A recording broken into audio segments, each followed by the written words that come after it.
మరో విప్లవానికి నాంది పలుకుతున్నా.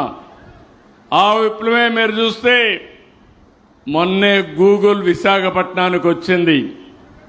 ఆర్టిఫిషియల్ ఇంటెలిజెన్స్తో డేటా సెంటర్ పెట్టి దగ్గర ఒకేసారి 15 బిలియన్ US అంటే 1,40,000 నుంచి 1,50,000 కోట్ల రూపాయలు విశాఖపట్నంలో పెట్టుబడి పెడుతున్నారంటే అది ఈరోజు ఎన్డీఏ ప్రభుత్వం పైన నమ్మకం, విశ్వాసం. ఒకప్పుడు ఇక్కడ కియా మోటార్స్, మీకు అందరికీ ఐడియా ఉంటుంది. నేను కియా మోటార్ తేవాలంటే నా దగ్గరికి వస్తే మీ మీద నమ్మకం ఉంది, మీ జిల్లాలో నీళ్లు ఎక్కడున్నాయని అడిగారు. ఈ అనంతపూర్ ఇప్పుడు హిందూపూర్ జిల్లాలోనే ఈ పరిశ్రమ వస్తుంది. ఆ రోజు నేను ఒకే మాట చెప్పాను, నేను నీళ్లు తెస్తాను, నీళ్లు తెచ్చిన తర్వాత మీరు పెట్టమంటే ఒక యుద్ధ ప్రాతిపదిక మీద గొల్లపల్లి రిజర్వాయర్ కట్టి అందరి నీవా పూర్తి చేసి కియా మోటార్ తీసుకొచ్చి కరువు సీమలో కియా మోటార్లు తయారు చేసి ప్రపంచానికి నడిపించిన ఘనత ఆ రోజు తెలుగుదేశం ప్రభుత్వాన్ని. దానివల్ల అనేక రకాలుగా అభివృద్ధి అయ్యే పరిస్థితి వస్తుంది. ఈరోజు నేను ఒకే విషయం మిమ్మల్ని అందరినీ కోరుతున్నాను. ఈరోజు టెక్నాలజీ ద్వారా మీకు అన్ని సర్వీసులు ఇస్తున్నాం. ఈ విషయం మీరు గుర్తుపెట్టుకోవాల్సిన అవసరం ఉంది.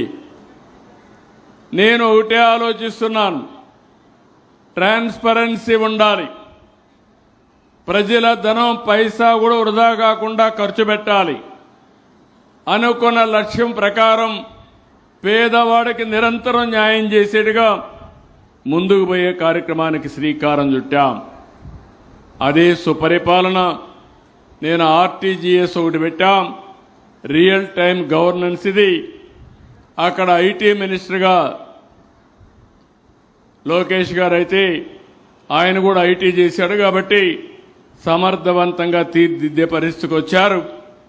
నేను ఐటీ మినిస్టరు, అక్కడిని డిజాస్టర్ మినిస్టర్ కానీ ఇంకొక రోజునైతే పవన్ కళ్యాణ్ కూడా డిప్యూటీ సీఎం గారు అక్కడే కూర్చొని అందరం కూడా సమీక్షలు చేశాం.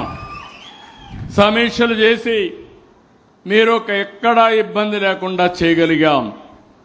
భవిష్యత్తులో కూడా నేను ఒకటే మీకు అందరికీ హామీ ఇస్తున్నా, సుపరిపాలన ద్వారా టెక్నాలజీ అనుసంధానం చేసుకుని సరైన సమయంలో సరైన నిర్ణయం చేసి మీ అందరికీ ఎప్పటికప్పుడు మెరుగైన పాలన, మెరుగైన సూచనలు ఇస్తామని చెప్పి కూడా నేను మీకు తెలియజేస్తున్నా. మొన్నటి వరకు తుఫాన్ వచ్చింది, నిన్ననే చాలా దగ్గర నీళ్లన్నీ తీశాం, అక్కడి నుంచి ఎన్యూమరేషన్ స్టార్ట్ చేశాం. నిన్న సాయంత్రమే ప్రిలిమినరీ రిపోర్ట్ కింద 5,250 కోట్ల రూపాయల నష్టం జరిగిందని కేంద్రాన్ని శాంక్షన్ చేయమని ఢిల్లీకి రిపోర్ట్ పంపించాం. మళ్ళీ నాకు గుర్తొచ్చింది, మీరు నిన్నటి వరకు బిజీగా ఉన్నా మళ్ళీ మొదటి తారీఖు వచ్చింది. పేదల సేవలో మీ ముందుకు రావాలని ఈరోజు ఈ కార్యక్రమానికి ప్రాధాన్యత ఇచ్చాను. మీరు ఒక్కసారి చూస్తే నేను ఏ కార్యక్రమాన్నైనా వాయిదా వేస్తున్నాను కానీ మొదటి తారీఖున పేదలకు పింఛన్లు ఇచ్చే కార్యక్రమం ఎట్టి పరిస్థితుల్లో నేను వాయిదా వేయడం లేదు, వేసే పరిస్థితి లేదు. దానికి కారణం మీరు చూసినప్పుడు వయోవృద్ధులు, వితంతువులు, దివ్యాంగులు, చేనేతలు, గీత కార్మికులు, ఈ విధంగా 28 రకాల వ్యక్తులు వెయిట్ చేస్తున్నారు. ఈరోజు 4,000 రూపాయలు వృద్ధాప్య పింఛన్లు ఇస్తున్నాం.